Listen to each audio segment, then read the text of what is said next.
கடன் பிடியிலிருந்து விடுதலை குறித்து நாம் பார்த்து கொண்டிருக்கிறோம். ஒரு 4 வாரங்கள் அதை பார்த்துருக்குறோம். இன்றைக்கு இது 5வது வாரம். கடன் வாங்கி வாழ்கிறன்ற ஒரு வாழ்க்கை தரம் நம்முடைய சந்தோஷத்துக்கு எடுத்துரும், ஒரு அழுத்தம் நிறைந்த வாழ்க்கையை என்ன செஞ்சிடும், மாற்றிவிடும். அதை அந்த வழியில் நாம் போகக்கூடாது. வேதம் சொல்லுது, அதை வாசிப்போம், அங்கிருந்து ஆரம்பிப்போம். ரோமர் 13ஆம் அதிகாரம் 8ஆம் வசனத்துக்கு போங்க. ஒருவரிடத்தில் ஒருவர் அன்பு கூறுகிற கடனே அல்லாமல் மற்றொன்றிலும் ஒருவனுக்கும் கடன் படாதிருங்கள். சொல்லுங்க, மற்றொன்றிலும் ஒருவனுக்கும் கடன் படாதிருங்கள். எங்க நான் கடனில் இருக்கிறேன், என்னை பார்த்து கடன் படாதீங்கன்னு சொல்றீங்க அப்படின்னு கேட்டால் நல்லா கவனிங்களேன். தேவன் வார்த்தை அனுப்புறார். இருளாக இருக்குது, ஆனால் வார்த்தை வருது. என்ன வார்த்தை வருது? ஐயோ எவ்வளவு இருட்டா இருக்கு அப்படின்னு வரல. என்ன வருது? வெளிச்சம் உண்டாக கடவுதுன்னு வருது. ஏற்கனவே இருளா இருக்குது, ஆனால் என்ன வார்த்தை வருது? வெளிச்சம் உண்டாக கடவுதுன்னு வருது. அது போய் வெளிச்சத்தை அந்த வார்த்தை என்ன செய்து உண்டாக்குகிறது. இந்த காலையிலும் கத்த சொல்றாரு, மற்றொன்றிலும் கடன் படாதிருங்கள். ஆமென். அது அபிஷேகம் பண்ணப்பட்ட தேவனுடைய வார்த்தை. அது ஆவியும் ஜீவனுமாய் இருக்கிற வார்த்தை. ஒரு மனுஷனுக்குள்ள அந்த வார்த்தை விதைக்கப்படும் போது அந்த வார்த்தை அப்படிப்பட்ட ஆளாக அவனை மாற்றுகிறது. வேதம் இப்படி சொல்லுது. இதுதான் கர்த்தருடைய நன்மையும் பிரியும் பரிபூரணமான சித்தம். அன்புற கடனே அல்லாமல் மற்றொன்றிலும் வேறொருவனுக்கு கடன் படாதிருங்கள் போட்டிருக்கு. இது என்னுடைய விசுவாசமாக அறிக்கையாக இருக்கிறது. இது உள்ளுக்குள்ளே வரதில்லை பாருங்க. கடன் சொல்றதே ஒரு பழக்கமாகவே, ஒரு ஹேபிட்டாகவே அனைவருக்கு மாறி போச்சு. அப்போ நான் சொல்கிறேன், கர்த்தர வார்த்தை இன்னைக்கு ஒருவேளை கடனில் இருந்தால் கூட உங்களை பார்த்து வருது. மற்றொன்றிலும் வேறு ஒருவனுக்கும் கடன் படாதிருங்கள். ஆமென். இது போய் நிச்சயம் உங்கள் வாழ்க்கையில் அந்த வார்த்தையை நிறைவேற்றும் இயேசு நாமத்தினால. அந்த கடன் இல்லா வாழ்க்கை வாழணும். 2 காரியங்கள் ரொம்ப முக்கியம். கட்டுப்பாடான வாழ்க்கை, இன்னொன்று கொடுக்கிற வாழ்க்கை. டிசிப்ளின் ரொம்ப முக்கியம், கொடுக்கறது ரொம்ப முக்கியம். டிசிப்ளின் இல்லை, பணத்தை கையாளுறதுல ஒரு டிசிப்ளின் இல்லை, ஒரு ஒழுக்கம் இல்லை. நான் அந்த டிசிப்ளின்ற வார்த்தை ஒழுக்கத்துக்கு பயன்படுத்துவாங்க, ஆனால் ஒழுக்கம்னு சொல்ல முடியாது. அது வேற எல்லாத்தையும் குறிக்கும். ஆனால் கட்டுப்பாடுன்னு சொல்கிறேன்னு வச்சுங்களேன். ஒரு தாறுமாறான வாழ்க்கை இருக்கும்னா, ஒரு கட்டுப்பாடு இல்லை அப்படின்னா வெளியே வர முடியாது. சில வேலைகளில் சில கடலில் இருப்பீங்கன்னா, நீங்கள் ஆரம்பத்தில் ரொம்ப கன்சிஸ்டன்சியாக நீங்கள் முதல்ல ஒரு கட்டுப்பாடான வாழ்க்கையை வாழ வேண்டும். எத்தனை பேர் ஆமேன்னு சொல்கிறீங்க? வாழ்ந்தீங்கன்னா கொஞ்ச நாளுக்கு தான் அந்த சீசன், அப்புறம் நீங்கள் வெளியே வந்துடுவீங்க. ஆமேன். நான் சொல்கிறேன், கர்த்தர் மீதம் எடுக்க வைப்பார், புதிய வழியை திறப்பார், செய்கிற காரியம் ஆசீர்வதிப்பார். டிசிப்ளின் இல்லாமல் இந்த லெவலை ரீச் பண்ண முடியாது. அற்புதம் செய்யுங்க ஆண்டவரே, அது அப்புறம் கர்த்தருக்கு தெரியும் அப்போ அற்புதம் செய்யணும். ஆனால் பணத்தை கையாளுறதுல, செலவழிக்கிறதுல கட்டுப்பாடு அவசியம். எனக்கு புரியுது, நீங்கள் கேள்வி கேட்கலாம், என் தேவையே ரொம்ப பெருசாக இருக்குது. எல்லாருக்குமே அப்படி தாங்க இருக்குது. கவனிக்கிறீங்களா? எல்லாருக்குமே தேவைகள் ஒன்று என்ன செய்யும், இதெல்லாம் இருக்க தான் செய்யுது. ஆனால் நான் சொல்கிறேன், இது இருந்தால் கூட, சூழ்நிலை அப்படி இருந்தால் கூட கடன் இல்லாமல் வாழ முடியும் வேதம் எனக்கு வாக்கு பண்ணுகிறது. என் தேவையெல்லாம் சந்திக்கப்பட்டு முடியும் என்று வேதம் சொல்லுது. நான் அதை ரிசீவ் பண்ணுறேன். அதுதான் என்னை குறித்து கர்த்தருடைய நன்மையும் பிரியமும் பரிபூர்ணமான சித்தம். ஒரு 5 காரியத்தை சும்மா ப்ராக்டிக்கலாக சொல்லிவிட்டு அதுக்கப்புறம் நான் போவோம். ஒருவேளை நீங்கள் கடனை வெளியே வரணும் அப்படின்னு கேட்டால், முதல்ல கவனிக்க வேண்டியது, எது இதெல்லாம் தேவையில்லாத செலவோ அதை முதல்ல செய்யணும், கட் பண்ணு. முதல்ல செய்ய வேண்டியது இதெல்லாம் தேவையில்லாத செலவு எப்படி சொல்லி அதை முதல்ல செய்யணும், கட் பண்ணணும். 2வது, ஏதாவது வாங்கணும் அப்படின்னா அது இப்போதைக்கு அது நமக்கு தேவையாக இருந்தால் தான் என்ன செய்யணும், அதை வாங்கணும். அப்படிலாம் வாங்க அப்படி சொல்கிறேன். இப்போ ஏதாவது ஒரு வாங்க போகிறீங்கன்னா, இது எனக்கு தேவைதானா, இப்போ இது தேவையா, இந்த இது தேவையா, அந்த இது தேவையா, எதுவாக இருந்தாலும் சரி, வாட் எவர், அதை நீங்கள் நிதானிக்கணும். இந்த சூழ்நிலையில் இவ்வளோ பெருசு எனக்கு தேவையா, நிதானித்து அதை நீங்கள் என்ன செய்யணும், செய்ய வேண்டும். நல்லா கவனிங்களேன். அங்கே அந்த தீர்க்கதரிசியின் மனைவி கடன் பட்டுட்டாங்க. அப்போ எலிசா போய் பார்க்குறாங்க. எலிசா என்ன செய்கிறாரு, வீட்டில் ஒரு இடத்துல என்ன இருக்கிறது அப்படின்னு சொன்ன உடனே இந்த அம்மா கூட்டு போய், யாரை கூட்டு போனாங்க சொல்லுங்கள் பார்ப்போம், சத்தமாக சொல்லுங்கள், யாரை கூட்டு போனாங்க? வீட்டுக்குள்ளே யார் போனது குடத்தை எடுத்துக்கிட்டு? அந்த அம்மாவும் சொல்லுங்க, அம்மாவும் பையனும். ஒரு பையன் என்ன பண்ணா, வெளியே நின்று பாத்திரத்தை, ஒரு பையன் உள்ளே இருந்து பாத்திரத்தை வாங்குறாங்க கொடுக்குறாங்க. சரியா? அப்போ அந்த அம்மாவும் அந்த பையனும் தான் உள்ளே போனாங்க. அப்போ குடும்பத்தில் பிள்ளைகளுக்கும் பெரிய பொறுப்பு இருக்குது. அவங்களுக்கும் தெரியணும் அவங்களுக்கு நாம் என்ன சம்பாதிக்கிறோம், என்ன சூழ்நிலை இருக்கிறோம், நம்ம என்ன செய்யணும், எந்த வழியாக போகும் என்பதை அவர் என்ன செய்யணும், தெரிந்து கொள்ள வேண்டும். அப்போ அந்த பையனுக்கு தெரிஞ்சிருக்கும், நம்ம சாகர நிலையில் கிடந்தோம், அம்மா போய் எலிசா போய் பார்த்தா, எலிசா இப்படி சொன்னார், அதுபடி செஞ்சுக்கிட்டு இருக்கிறோம், அற்புதம் நடக்குது, இப்படி தான் நம்ம வாழ்க்கையில் மாறுது, அடுத்து இதை வச்சு நம்ம பிள்ளை ஜீவனை பண்ண போகிறோம், கடன் அடைக்க போகிறோம், எல்லா விஷயம் யாருக்கு தெரியுது, அந்த பிள்ளைகளுக்கு தெரியுது. எத்தனை பேர் ஆமீன் சொல்கிறீங்க? பிள்ளைகளுக்கு தெரிய வேண்டும்.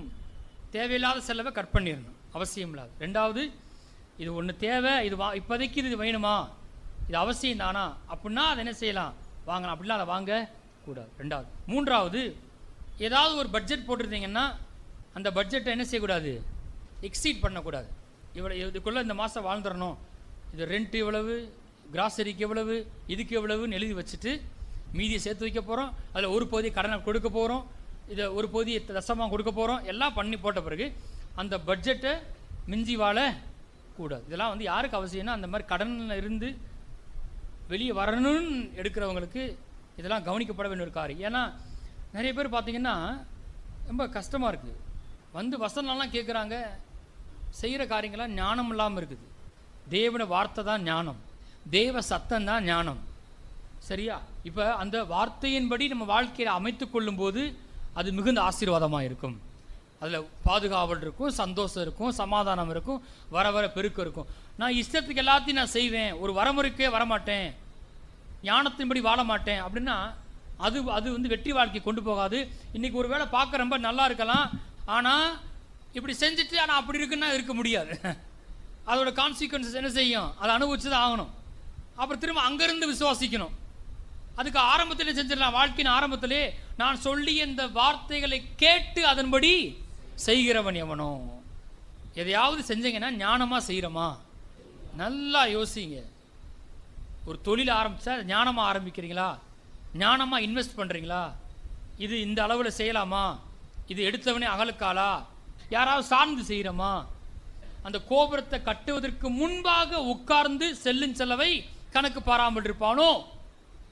நான்காவது காரியம், ஒரு நாளும் சீடை என்ன செஞ்சிடாதீங்க, சாப்பிட்றாதீங்க. அதனால் சீடை முதல்ல என்ன செஞ்சிடணும், அதான் ஒரு வார்த்தை சொன்னேன், பிரித்து வச்சிடணும். அதை முதல்ல அந்த விதையை பிரிச்சிடணும். இது ஒரு வாழ்க்கை முறை. சீடை விதையை சாப்பிடக்கூடாது. ஒரு ஒரு விவசாயி இருக்கான், அவனுக்கு அறுவடை வந்திருக்குது, எல்லாத்தையும் விற்றுட்டான், காசாக்கிட்டான் அல்லது சாப்பிட்டுட்டான்னு வச்சுக்கோங்களேன், விதை இருக்குது, விதைக்கு அடுத்து வேணுமே, அதையும் சாப்பிட்டு அவிச்சு தின்ட்டான்னு என்ன பண்ணுறது யோசித்து பாருங்களேன். விதையை சாப்பிடக்கூடாது. எது விதைன்னு கேட்டால் தசம பாகம். இந்த ஆலயம் கட்டுறோம் இல்லையா, இப்போ நம்ம வந்து ஒரு விஷயத்துக்கு நான் கர்த்தருக்கு நன்றி செலுத்தினேன். கன்சிஸ்டன்சியாக விதைச்சிங்க இல்லையா, தசம பாகம் விதைக்கிறாங்க இல்லையா, அது ரொம்ப ஒரு முக்கியமான பார்ட் ப்ளே பண்ணியிருக்குது. இதில் வந்து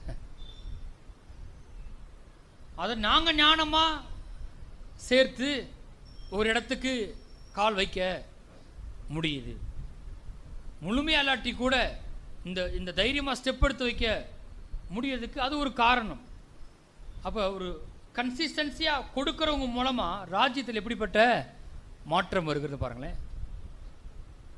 அதனால கர்த்தர் சொல்கிறாரு, ஏன் ஆலயத்தில் ஆகாரம் உண்டா இருக்க முடியும், தசமபாகம் பண்டசாலையில் கொண்டு வா. தொடர்ந்து விதைக்கிறீங்களா? இது கர்த்தருக்குரியது, இதை நான் தொடர்ந்து விதைக்கிறேன். கடலேருந்து வெளியே வரணுமா, ஒருபோதும் ஷார்ட்கட் மெத்தடுக்கு என்ன செய்யாதீங்க, முயற்சிக்காதீங்க. 5 போட்டால் 10, 10,000 போட்டால் 1,00,000 வருதா தெரியல, உங்களுக்கு தெரிஞ்சிருக்கு பார்த்தீங்களா இந்த பிளான்லாம். அது அப்படியே சில உண்மையான பிஸ்னஸ் கூட ஃபெயிலியர் ஆகிடுது இந்த உண்மையில்லாத மனுஷங்களால். அது வேறு விஷயம். இந்த ஸ்ட்ரக்சர் சரியாக இருக்கலாம், ஆனால் ஆள் சரியில்லாமல் இருக்குது, என்ன பண்ணுறது? அப்போ நம்ம பொதுவாகவே என்ன செய்யணும்னு கேட்டால், என்ன கேட்டால் பெஸ்ட்டு நீங்கள் வந்து இந்த மாதிரி ஷார்ட்கட் மெத்தட்லாம் போகிறத அவாய்ட் பண்ணிவிடுங்கள். தவறு. கொஞ்சத்தில் உண்மையாரு, விதைச்சு அறுக்க பழகு, விதைப்பழ உண்மையாரு, வேலையில் உண்மையாரு, பறக்காத. என்னமோ செஞ்சால் அங்கே போனே டக்குன்னு பெருசாக ஆகிடலாமா, முடிஞ்சு கதை. அதுதான் கூலிக்கு ஒரு முக்கியமான வழி. உழைக்கலாமா, வேலை செய்யலாமா, அது உண்மையான ஒரு வழியா, தாராளமாக செய்யுங்க. இப்படி போட்டு அப்படி போட்டு அப்படி போட்டுனா அப்படி மேலே வந்துடும் அப்படின்னாலே நீங்கள் என்ன செய்யணும், கொஞ்சம் யோசித்து கால் எடுத்து. அதனால் ஷார்ட்கட் மெத்தடு படி என்ன செய்யாதீங்க, போகாதீங்க. அது நிரந்தரமானதும் கிடையாது. அப்படி சீக்கிரமாக இருந்த இடத்துக்கும் போகாதீங்க. செஞ்சுக்கிட்டே இருங்க. கர்த்தர் ஆசீர்வாதம் என்ன செய்யும், உங்கள் வாழ்க்கையில் பலிதமாகும். எத்தனை ஆமென் சொல்கிறீங்க? சொன்னது புரிஞ்சா? தேவையில்லாத செலவுகளை என்ன செஞ்சிடணும், கட் பண்ணிடணும். ஏதாவது வாங்கினா இப்போ இது தேவையானா தான் என்ன செய்யணும், வாங்கணும். சிலருக்கு பார்க்குறலாம் என்ன செய்வாங்க, ஒன்றை பார்த்துட்டா போதும் என்ன செஞ்சுருவாங்க. இப்போ தான் ரொம்ப ஈஸியாக ஆகி போச்சு பாருங்கள். அமேசான் இருக்குது, ஃப்ளிப்கார்ட் இருக்குது, அப்படி ஸ்க்ரோல் பண்ணிட்டே இருந்தால் போதும். அதில் கூட தேவையானதை பார்த்து வாங்கலாம். ஏன்னா விலை ரொம்ப கம்மியாக இருக்குது, சந்தோஷம், நிறைய ஆஃபர் கிடைக்கிது. அப்படிலாம் வாங்குற தப்பு ஒன்றும் கிடையாது. அதுக்காக இதே சோழியாக என்ன செய்யக்கூடாது, இருக்கக்கூடாது. ஒரு பட்ஜெட் போட்டால் அதை எக்ஸீட் பண்ணக்கூடாது. இதெல்லாம் வந்து நான் சொல்கிறேன், இதெல்லாம் ஒரு பர்டிகுலர் சீசனுக்கு தான், கொஞ்சம் டயத்துக்கு தான். அப்புறம் நீங்கள் வெளியே வந்துடுவீங்க. ஆமென். கர்த்தர் உங்களை பார்க்குறாரு, இந்த மனுஷன் இதை இதெல்லாம் எப்படி செய்கிறான்னு பார்க்குறாரு. இதெல்லாம் நான் எதையுமே கவனிக்க மாட்டேன் சார், ஆனால் பாஸ்டர்கிட்ட ஃபோன் போட்டு ஓன்னு அழுவேன் அப்படின்னா காரியம் என்ன செய்யாது, மாறாது. எங்களுக்கும் மாறாது, உங்களுக்கும் மாறாது. நான் எந்த பாஸ்டர் ஃபோனை போட்டு அழுகிறது, அப்படிலாம் மாறாது. உண்மையாக இருந்தால் கண்டிப்பாக என்ன செய்யும், மாறும். அப்போ அந்த பட்ஜெட்டுக்கு மிஞ்சி வாழக்கூடாது. அதுக்கப்புறம் விதையை சாப்பிடக்கூடாது. ஏன்னா அதுதான் பெருக்கத்துக்கே பெரிய வழியை உண்டாக்கு. நீங்கள் அறியாத வழிகளில் தேவன் பெருக்கத்தை தருவார். ஒருபோதும் ஷார்ட்கட் மெத்தட் என்ன செய்யாதீங்க, ட்ரை பண்ணாது. அப்புறம் இன்னொன்று செய்து சொல்லிடுறேன், பண விஷயத்தில் குடும்பத்தில் என்ன செய்யுங்க, கொஞ்சம் ஓப்பனாக இருங்க. கணவனுக்கும் மனைவிக்கும் வரவு செலவுகள் நம்ம என்ன பண்ணிக்கிட்டு இருக்கோன்ற விஷயங்கள் தெளிவாக இருக்க வேண்டும். அது மறைக்கப்படக்கூடாது. அதில் ஒரு உண்மை இல்லாமல் இருக்கக்கூடாது. கர்த்தர் அதை என்ன செய்கிறாரு பார்க்க. ரெண்டு பேரும் சேர்ந்து தான் காரியங்களை செய்ய வேண்டும். எல்லாத்தையும் தெரியப்படுத்த முடியாது.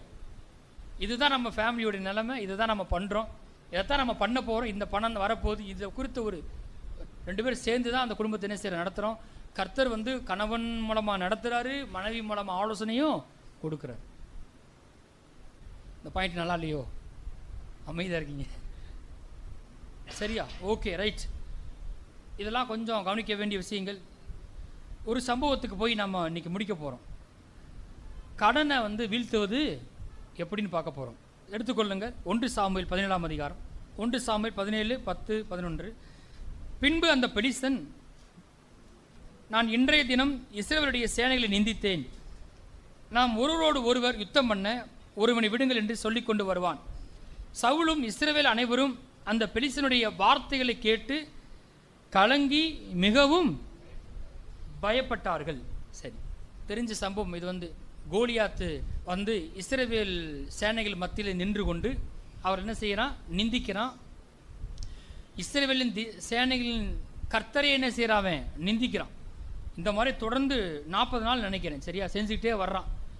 அவங்க அதில் போட்டிருக்கு, 11ஆம் வசனத்தை வாசிங்க. அங்கே போட்டிருக்கு, சவுலும் இஸ்ரவேலர் அனைவரும் அந்த பெலிஸ்தனுடைய எதை கேட்டு, வார்த்தைகளை கேட்டு கலங்கி மிகவும் பயப்பட்டார்கள். அந்த கடனும் பார்த்தீங்கன்னா கோலியாத் மாதிரி ஒரு பெரிய அரக்கன் மாதிரி தெரியுது, நம்ம கண்ணுக்கு ரொம்ப பெருசாக தெரியுது, அது தேவைகள் ரொம்ப பெருசாக தெரியுது. அது வந்து ஒரு சத்தம் கொடுக்குது. அது கொடுக்குற சத்தத்தை பார்த்துட்டு இவங்க பயந்து கலங்கி நினைச்சாங்க, நிற்கிறாங்க. நீங்கள் கூட அப்படி ஒருவேளை நின்று கொண்டிருக்கலாம். அந்த சூழ்நிலையில் வந்து இந்த தாவீது என்ன செய்கிறாரு என்பதை வச்சு நான் சில விஷயத்தை சொல்ல விரும்புகிறேன். எப்படி இந்த கோலியாத்தை வீழ்த்தினார் என்பதையும், கடனை நாம் அப்படி என்ன செய்ய முடியும், வீழ்த்த முடியும். தாவீது செய்கிற முதல் காரியத்தை அங்கே வாசிப்போமே. அதே அதிகாரத்தில் 26ஆம் வசனத்தை வாசிங்க. அப்பொழுது தாவீது தன்னண்டையில் நிற்கிறவர்களை பார்த்து, இந்த பெலிஸ்தனை கொன்று இஸ்ரவேலுக்கு நேரிட்ட நிந்தையை நீக்கிறவனுக்கு என்ன செய்யப்படும்? ஜீவனுள்ள தேவனுடைய சேனைகளை நிந்திக்கிறதுக்கு விருத்த சேதனம் இல்லாத இந்த பெலிஸ்தன் ஏமாத்திரம் என்றான். அவன் செய்கிற முதல் காரியம் வந்து, இவங்க எல்லாருமே வந்து அந்த கோலியாத்தை பார்த்து பயப்படுறாங்க. ஆனால் தாவீது ஒரு வார்த்தை சொல்கிறான், ஜீவனுள்ள தேவனுடைய சேனையில் நிந்திக்கிறதுக்கு விருத்த சேதனம் இல்லாத இந்த பெலிஸ்தன் எம்மாத்திரம். அவன் சொல்கிற, அவன் வாயிலிருந்து வர வார்த்தை, இந்த பிரச்சனை எம்மாத்திரம், இந்த கடன் எம்மாத்திரம். முதல்ல வார்த்தை வந்து அவன் ஒரு விஷயத்தை நம்புகிறான். நான் இந்த காலவேளை சொல்கிறேன், உங்களுக்கு எவ்வளோ பெரிய கடன் இருந்தாலும் அந்த கடன்லேருந்து நீங்கள் வெளியே வருவீர்கள் இயேசு நாமத்தினாலே. அது வந்து சாத்தியம். அந்த கடன் சத்தம் கொடுக்குது, இல்லை நீ கண்டிப்பாக அடைச்சி தீர்க்க மாட்டா, இது பெருக தான் போகுது, இன்னும் வரத்தான் போகுது, என்ன செய்ய போகிறேன்னு சத்தம் கொடுக்குது. ஆனால் எல்லாரும் பயந்து கலங்கி நிற்கிற வேலையில் தாவீது மாத்திரம் சொல்கிறான், ஜீவனுள்ள அந்த தேவனுடைய சேனையை நிந்திக்கிறதுக்கு விருத்த சேதனம் இல்லாத இந்த பெலிஸ்தன் ஏமாத்திரம். அப்படின்னா அவனுக்கு வேற ஏதோ ஒரு நம்பிக்கை இருக்குது. அவன் வந்து இப்போ சந்திக்கிற அந்த பிரச்சனையை விட அதை விட பெருசாக ஏதோ மேலே ஒரு நம்பிக்கையை அவன் வச்சுருக்கான் பாருங்கள். இது வந்து ஒரு மாம்சீகமான பிரச்சனை, இதை விட வேற ஏதோ பலன் அவனுக்கு இருக்குது அப்படின்னு அவன் நம்புகிறான். அப்படி அவன் எதை வச்சு அப்படி சொன்னான் அப்படின்னு பார்த்தீங்கன்னா, அங்கே 45ஆம் வசனத்தை வாசிங்க.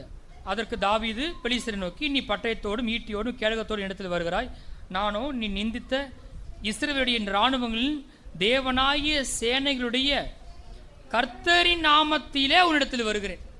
என்ன சொல்லுங்க? கர்த்தரின் நாமத்திலே உன்னிடத்தில் வருகிறேன். இவனுக்கு நம்பிக்கை அப்படிலாம் தான் மேலே கிடையாது, தான் வேலை மேலே கிடையாது, தனக்கு எப்படி யுத்தம் பண்ண முடியும் கிடையாது. இவனுக்கு நான் எதனால் வரேன் தெரியுமா? கர்த்தருடைய நாமத்திலே வருகிறேன். எனக்கு கர்த்தருடைய நாமம் இருக்கிறது. அதான் பாட்டு பாடணும் நம்ம. வந்து நம்பிக்கை எங்கே இருக்குன்னா கர்த்தருடைய நாமத்தில் இருக்கிறது. சொல்லு, கர்த்தருடைய நாமம். கொஞ்சம் யோசித்து பாருங்களேன். உங்கள் நம்பிக்கை பணத்து மேலே இருக்குதா, உங்கள் தாளந்து மேலே இருக்குதா, உங்கள் திறமை மேலே இருக்குதா? நீ இல்லை கர்த்தருடைய நாமத்து மேலே நீங்கள் நம்பிக்கை வச்சுருக்கீங்களா? கர்த்தருடைய நாமம் பலத்தை துருகம், நீதிமான் அதற்குள்ள ஓடி சுகமாக இருப்பான்னு போட்டிருக்கு. இவன் சொல்கிறான், நான் வந்து வர்றது வந்து கர்த்தரின் நாமத்தில் என்ன செய்கிறேன், வருகிறேன். நான் அன்றைக்கே சொன்னேன், கர்த்தர் நாமமும் கர்த்தரும் ஒன்று. நீங்கள் யாரோ ஒரு ஆளை பார்க்க போகிறீங்க ஒரு ஆஃபீஸ்க்கு, அங்கே ஒரு காரியம் ஆகணும். அங்கே இருக்கிற ஆஃபீஸரை விட பெரிய ஆள் உங்களுக்கு தெரியும்னு வச்சுக்கோங்களேன். நீங்கள் அங்கே போன என்ன செஞ்சால் போதும், அவர் பேரை சொன்னால் போதும். அவர் பேரை சொன்னால் போதும். இந்த மாதிரி அவர் தான் சொன்னாருன்னு அனுப்பிச்சி விட்டான்னு சொன்னால் போதும். காரணம் நாமத்துக்கு பெரிய வல்லமை இருக்கிறது. அதான் சொல்கிறேன், நான் வந்து என் ட்ரஸ்டெல்லாம் எங்கே இருக்கு? கர்த்தருடைய நாமத்தில் இருக்குது. சங்கீதம் 20ஆம் அதிகாரத்தை எடுத்துக்கொள்ளுங்க, ஒரு வசனத்தை இங்கே அப்படியே வச்சுக்கோங்க. இங்கே திரும்பங்க வரப்போகிறோம். சங்கீதம் 20 வாசிப்போம். 7ஆம் வசனத்தை வாசிங்க. சிலர் ரதங்களை குறித்தும் சிலர் குதிரைகளை குறித்தும் மேன்மை பாராட்டுகிறார்கள், நாங்களோ எங்கள் தேவனாய கர்த்தருடைய நாமத்தை குறித்தே மேன்மை பாராட்டுவோம். பிரைஸ் தி லார்ட், ஆமென். அங்கே 7ஆம் வசனத்தில் போட்டிருக்கு, மாம்சத்தை மேன்மை பாட்டுறாங்க. சிலர் ரதங்களை குறித்தும் சிலர் குதிரைகளை குறித்தும் மேன்மை பாராட்டுகிறார்கள், நாங்களோ எங்கள் தேவனாய கர்த்தருடைய நாமத்தை குறித்தே மேன்மை பாராட்டுவோம். எத்தனை பேர் ஆமென் சொல்றீங்க? கவனிங்களேன், யுத்தம் பண்ண போறவங்களுக்கு நம்பிக்கை எது மேல இருக்கும்? கண்டிப்பா அவங்ககிட்ட இருக்கிற குதிரை, அவங்க இருப்பு ரதங்கள், இருப்பு ஆயுதங்கள் ரதங்கள். பார்வன் அப்படி தானே வந்தான். அதான் யுத்தத்துக்கு போகிறான். யுத்தத்துக்கு போகிறவன்ட்டு எது என் ட்ரஸ்ட்டுன்னு கேட்டால், என்கிட்ட இருக்கிற ரதம், என்கிட்ட இருக்கிற குதிரை. ஆனால் இவன் சொல்கிறான், எனக்கு வந்து குதிரை மேலே ரதத்து மேலே நம்பிக்கை கிடையாது, எனக்கு எங்கள் தேவனாய கர்த்தருடைய நாமத்தை குறித்தே மேன்மை பாராட்டுவோம். ரொம்ப சாதாரணமாக தெரியலாம். நீங்கள் எத்தனை பேர் இயேசுவின் நாமத்தை மேன்மை பாராட்டுறீங்க? உங்களுக்கு இயேசுவின் நாமம் என்ன செய்யணும் தெரியுமா? இயேசுவின் நாமத்தில் சொன்னால் என்ன ஆகும் தெரியுமா? இயேசுவின் நாமத்தில் ஜெபிச்சா என்ன ஆகும் தெரியுமா? கட்டுனா கட்டவிழ்த்த என்ன ஆகும் தெரியுமா? உங்களுக்கு வானத்திலும் பூமியிலும் சகல அதிகாரமும் எனக்கு கொடுக்கப்படுது, ஆகையால் நீங்கள் போய். அதிகாரம் எங்கே இருக்குன்னா இயேசுவினுடைய நாமத்தில் இருக்குது. அப்போ அவங்களாம் நாமத்தில் மீனப்பாட்டுற, நாம அதிகமாக நாமத்தை என்ன செய்யலாம், மீனப்பாட்ட முடியும். அவங்களுக்கு கூட வந்து பார்த்தீங்கன்னா பழைய பாட்டில் தேவனுடைய மீட்பின் நாமங்கள் ஞாபகம் இருந்துச்சு அவங்களுக்கு. யெகோவா நிஸ்ஸின்னு சொல்கிறாங்க, யெகோவா ராஃபான்றாங்க, எல்சடாய்ன்றாங்க. ஆனால் இன்னைக்கு இயேசுவின் நாமம் இருக்கிறது, அதில் ஜெபிச்சா பதில் வரும். அந்த நாமத்தை பயன்படுத்தி எனக்கு விரும்பத்தகாத காரியத்தை நான் சபித்து அப்புறப்படுத்த முடியும், கட்ட முடியும். எனக்கு விரும்புகிற காரியங்களை நான் என்ன செய்வேன், கட்டவிழ்க்க முடியும். அதிகாரம் எனக்கு கொடுக்கப்பட்டிருக்கிறது. என் நம்பிக்கை வந்து இயேசுவின் நாமத்தில் இருக்குது. டிஃபரன்ஸை பாருங்கள். அங்கே 8ஆம் வசனத்தை வாசிங்க. அவர்கள் முறிந்து விழுந்தார்கள், நாங்களோ எழுந்து நிமிர்ந்து நிற்கிறோம். முதல்ல அவன் நின்றுக்கிட்டு இருந்தால்தான் எதுவுமே என்ன தெரியுமா, ரதத்து மேலே உட்கார்ந்துருந்தான், குதிரை மேலே போய்கிட்டு இருந்தான். அப்படி போய்கிட்டு இருந்தாலும் என்ன செஞ்சிட்டான், இப்போ முறிந்து விழுந்தார். நல்லா உட்காந்துக்கிட்டு இருந்தாலும் தான் முறிந்து என்ன செஞ்சான், விழுந்துட்டான். அப்போ என்ன தெரியுமா, மெசேஜ் பைபிளில் போட்டிருக்கு, அந்த ரதம், அந்த இருப்பு ரதம் பாருங்க, அதுதான் பெரிய ஸ்ட்ராங் நினச்சவன். அந்த அந்த அந்த ரதங்கள் வந்து துருப்பிடிச்சிருச்சான். அது வந்து அந்த இரும்பு என்ன செஞ்சிருச்சான். அப்போ அந்த ரதத்துடைய இரும்பு வந்து முறிந்து போவதற்கு வாய்ப்பு இருக்கிறது. அது துருப்பிடிச்சு போகிறதுக்கு, அதுதான் ஸ்ட்ரென்த்து நினச்சது, அது உடஞ்சி போகிறதுக்கு வாய்ப்பு இருக்குது. குதிரை இருக்க, குதிரை அது நொண்டியா போச்சான். இப்படியே மெசேஜ் பைபிள் போட்டிருக்கு. குதிரை தான் என் பலம் நினைச்சவன் அதில் போய்கிட்டு இருந்தான். ஒரு காலத்தில் வெற்றி வந்த மாதிரி தெரிஞ்சிச்சு. ஆனால் குதிரை என்ன ஆகி போச்சான், அது என்ன ஆச்சோ, கால் குத்தி அதுக்கு பாதத்தில் பிரச்சனை வந்திருக்கலாம், அது நொண்டியா போச்சுன்னு எல்லாம் போட்டிருக்கு, மெசேஜ் பைபிள் போட்டிருக்கு. கீழே விழுந்துட்டான். இப்போ அதான் போட்டிருக்கு. அவர்களோ உட்காந்துக்கிட்டனால முறிந்து விழுந்தாங்க. ஆனால் நாங்கள் பார்த்தீங்கன்னா நாங்கள் ஒன்றும் இல்லாமல் கீழே கடந்தோம். நாங்கள் என்ன பண்ண கேட்டால், எங்கள் தேவனாய கர்த்தருடைய நாமத்தை குறித்தே மேன்மையை பாராட்டினோம், நாங்களோ எழுந்து நிமிர்ந்து நிற்கிறோம். கர்த்தர் மேன்மை பாராட்டுறீங்களா? கர்த்தர் செய்வாருன்னு சொல்றீங்களா? யெகோவா ஈரேவை நோக்கி பார்க்குறீங்களா? எபினேசர் உதவி செய்வார் நீங்க நம்புறீங்களா? அது உங்க வாயில் அறிக்கையா இருக்குதா? அந்த நாமத்து மேல உங்களுக்கு நம்பிக்கை இருக்குதா? எது மேல் நம்பிக்கை வச்சிருக்கீங்க? இல்லை ஒரு மனுஷன் மேல் நம்பிக்கை வச்சிருக்கீங்களா? அவர் என்ன செஞ்சிருவாரு, அவர் கண்டிப்பாக சொன்ன மாதிரி கொடுத்துருவாரு அப்படின்ற நம்பிக்கை இருக்குதா? இல்லை அவரை விட பெரியது கர்த்தருடைய நாமம். பட்டயத்தோட ஈட்டியோட செய்யலை வரல, பட்டயம் ஈட்டியும் ஜெயத்தை தராமல் போக முடியும், நான் அதனால வரல, நான் கர்த்தரின் நாமத்தினாலே உடத்தில் வருகிறேன். அப்போ நான் சொல்கிறேன், கடனை மேற்கொள்ளணும் அப்படின்னா நீங்கள் உங்கள் கடின உழைப்பினால், உங்கள் சுய பலத்தால், உங்கள் மாம்சீக பலத்தால் மேற்கொள்ள முடியாது. நான் கடினப்பட்டு கஷ்டப்பட்டு நான் வந்துருவேனாக்குன்னு உங்கள் நம்பிக்கையை கொண்டு போய் மாம்சத்து மேலே வைக்கக்கூடாது. விழுகைக்கு முன்னாடி நீங்கள் பார்த்தீங்கன்னா கர்த்தர் ஆதாம் ஏவாளை பார்த்து சொன்னார், நீங்கள் பழுகி பெருகி பூமி நிரப்பி சகலத்தின் கீழ்ப்படுத்தி ஆண்டுகளும் என்று சொல்லி தேவன் அவர்களை என்ன செஞ்சார்? எத்தனை பேருக்கு கர்த்தர் ஆசீர்வாதம் வேணும்? ஆமென். ஆதாம் பார்த்து ஒன்று சொன்னார். என்ன சொன்னார் தெரியுமா? நீ இந்த தோட்டத்தை பண்படுத்தவும் காக்கவும். என்ன சொல்லுங்க? பண்படுத்தவும் காக்கவும். இன்னைக்கு நமக்கு பொறுப்பு என்ன தெரியுமா? நம்ம வேலையை உருவாக்குறது கிடையாது, நம்முடைய வேலை பெருக்கிறது கிடையாது. நம்முடைய வேலை பண்படுத்துறது, காக்குறது. கடவுள் கொடுத்ததை கல்டிவேட் பண்ணுறது, அதை காக்கிறதா நம்முடைய வேலை. நம்மளால் அதை உருவாக்க பெருக வைக்க முடியாது. கர்த்தர் அதை செய்யணும். செய்வார்ன்ற மாதிரி நம்புறீங்க. ஆதாமால ஒன்றுமே செஞ்சிருக்க முடியாது. அவனுக்கு திருமணத்துக்கு ஏவாளை அவன் உண்டாக்க முடியாது, ஏதேன் தோட்டத்தை அவன் உருவாக்க முடியாது, நதிகளை ஓட வைக்க அவனால் முடியாது, விருட்சங்களை முளைப்பிக்க வைக்க அவனால் முடியாது. அங்கே உண்டான எதையுமே ஆதாமால செய்ய முடியாது, எதையுமே ஆதாம் செய்யவில்லை.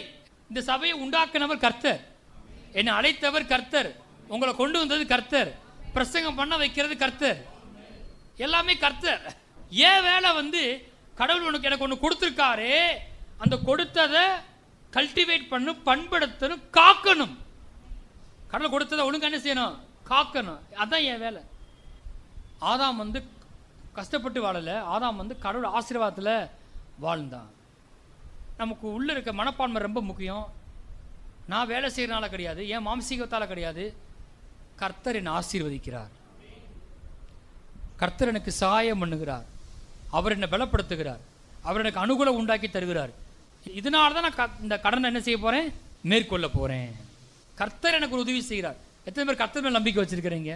கடவுளுடைய பிளெஸிங் மேலே எத்தனை பேர் நம்பிக்கை வச்சிருக்கீங்க? அதுதான் உங்களை வாழ வைக்க போகுது. அதுதான் நான் உங்களுக்கு வாசித்து காண்பிச்சேன். நீ கையிட்டு செய்யும் வேலையில் எல்லாம் ஆசீர்வதிக்கவும் கர்த்தர் தமது நல்ல பொக்கிஷ வானத்தை உனக்கு திறப்பார். அதே வேலை தான். ஆனால் இன்னைக்கு மிச்சம் எடுக்க முடியுது, பெருக முடியுது. அப்படிப்பட்ட ஒரு காரியத்தை கடவுளுடைய ஆசீர்வாதம் செய்ய முடியும். ஆகவே நீங்கள் நம்ப வேண்டியது செய்கிற வேலைக்காக ஸ்தோத்திரம், உதவிகளுக்காக எல்லாம் நன்றி, தொழிலுக்காக ஸ்தோத்திரம். ஆனால் விசுவாசம் சரியாக இருக்கணும். ஒரு வேலையே எனக்கு வந்தால் கூட அந்த வேலையை கூட சரியாக செஞ்சு வெற்றிகரமாக செய்து முடிக்க தேவன் தான் அனுகிரகம் செய்ய வேண்டும். எந்த காரியமாக இருந்தாலும் கடனை அடைக்க முடியாது நினைக்க கூடாது, சபையை கட்ட முடியாது நினைக்கக்கூடாது, வீடை கட்ட முடியாது நினைக்கக்கூடாது, அப்படி நினைக்கக்கூடாது. இவன் சொல்கிறான் எம்மாத்திரம். ஏன்னா என் ட்ரஸ்ட்டு மாம்சிகமான காரியத்துக்கு மேலே கிடையாது, கர்த்தருடைய நாமத்தில் இருக்குது, அப்பா என்ற நாமத்தில் இருக்குது. அப்பா கேட்டால் கண்டிப்பாக கொடுப்பார். நீங்கள் கொடுக்குறீங்கள, தமிழத்தில் வேண்டிக் கொள்வர்களுக்கு நன்மையானவைகளை கொடுப்பது அதிக நிச்சயம் அல்லவா?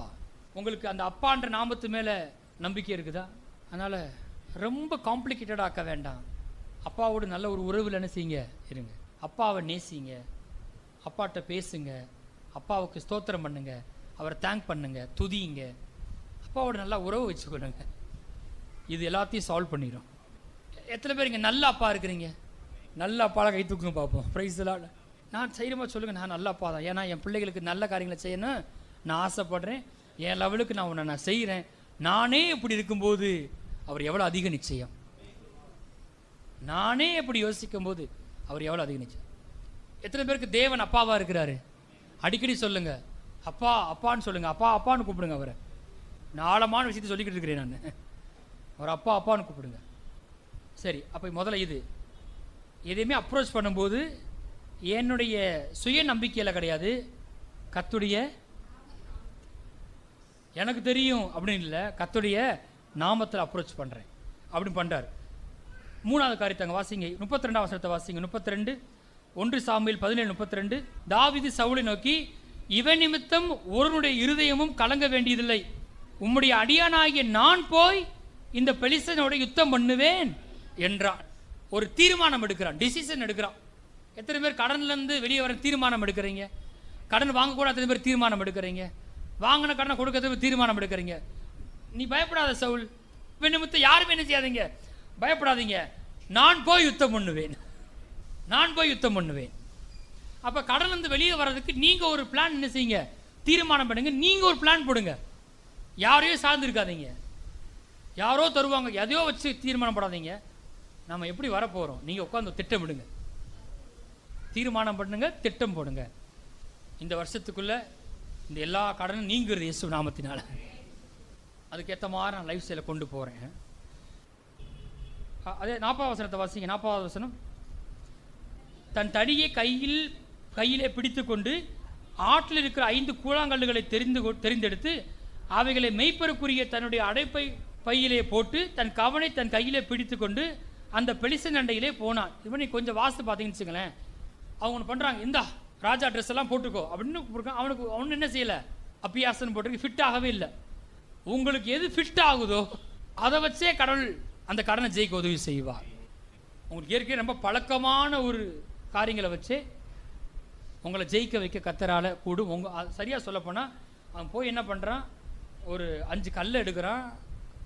ஏற்கனவே அவன்கிட்ட என்ன இருக்குது, கவன் இருக்குது. அவன்கிட்ட அவனோட ஆயுதம் என்னது, கவன். யாராவது கோலியாத்து கவன் வச்சு அடிக்க போவீங்களா?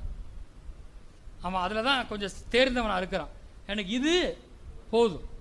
அப்போ நான் அன்றைக்கி சொன்ன மாதிரி தான், வீட்டிலே உன்னிடத்தில் என்ன இருக்கிறது, எண்ணெய் தான் இருக்குது, அந்த எண்ணெயை வச்சு ஆண்டவர் செய்வார் அற்புதம். அப்போ உங்கள்கிட்ட இருக்கிறத வச்சே கடவுளை பிளஸ் பண்ண போகிறார். ஆமென். அப்புறம் அங்கே போட்டு 45ஆம் வசனத்தை வாசிங்க. 45 ஏற்கனவே வாசது தான். அதற்கு தாவீது பெலிஸ்தனை நோக்கி, நீ பட்டயத்தோடும் ஈட்டியோடும் கேடகத்தோடும் இடத்தில் வருகிறாய், நானோ நீ நிந்தித்த இஸ்ரவேலுடைய இராணுவங்களின் தேவனாய சேனைகளுடைய கர்த்தரின் நாமத்திலே உன்னிடத்தில் வருகிறேன்.